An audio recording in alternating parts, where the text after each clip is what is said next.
Oke, teman-teman IWK, akhirnya kita sampai ke pembahasan nomor terakhir di proses keempat pengetahuan kuantitatif, yaitu nomor 80. Teman-teman diberikan sebuah segi 4, ABCD, panjang AD-nya adalah 4, sudut ADB-nya, yang ini adalah 90 derajat atau siku-siku. Berapakah luas segi 4 tersebut? Oke, teman-teman, bagaimana cara menghitung luas segi 4? Ini kan tidak beraturan ya. Ini bukan persegi panjang, bukan trapesium, atau bukan bangun datar yang selama ini luas-luasnya kita kenal.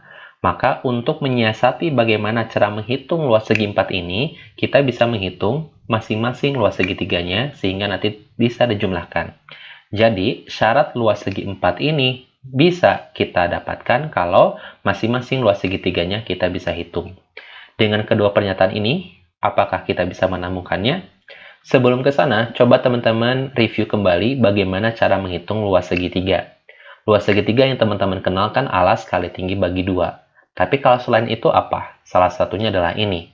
Luas segitiga, kalau dia misalkan tidak siku-siku, selama ada dua sisi yang mengapit satu sudut, luasnya bisa dicari tahu. Kenapa? Karena luasnya adalah setengah kali A kali B kali sin C. Oke, jadi luas segitiga bisa dihitung kalau ada dua sisi yang mengapit satu sudut. Sekarang kita lihat pernyataan yang pertama. Sudut BCD adalah 30 derajat. Bangun datarnya adalah seperti ini. Kita tempatkan informasi yang ada di soal, AD-nya 4 dan sudut ADB adalah 90 derajat. Kita gunakan pernyataan yang pertama, sudut BCD adalah 30 derajat.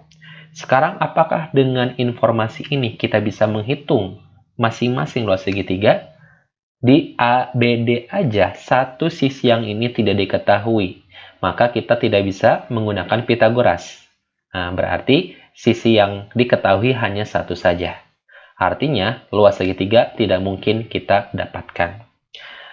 Sekarang berarti kita coba pernyataan yang kedua. AB-nya sama dengan 6. Kita gali lagi informasi dari soal. AD-nya 4 dan ADB-nya 90 derajat atau siku-siku.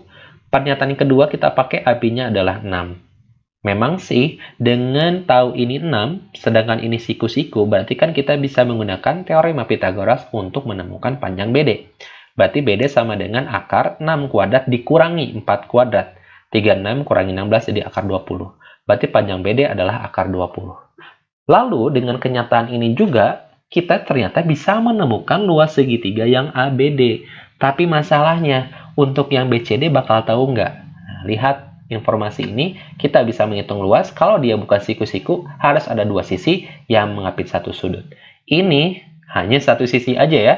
Satu sudut dan satu sisi yang lainnya tidak diketahui. Berarti dua saja tidak cukup.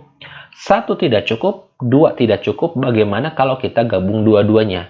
Berarti semua informasi yang tadi kita dapatkan, masukkan semuanya.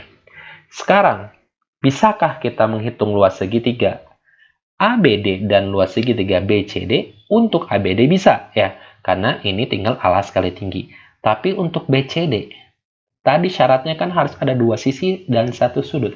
Ini baru satu sisi, satu sudut. Untuk sisi-sisi yang lainnya, tidak bisa kita dapatkan. Kenapa? Kalaupun mau kita dapatin, syaratnya apa? Harus tahu sudut D atau sudut B, sehingga kita bisa menggunakan aturan sinus atau kosinus. Jadi kesimpulannya apa? Satu saja tidak cukup, dua juga tidak cukup, jadi jawabannya adalah E ya.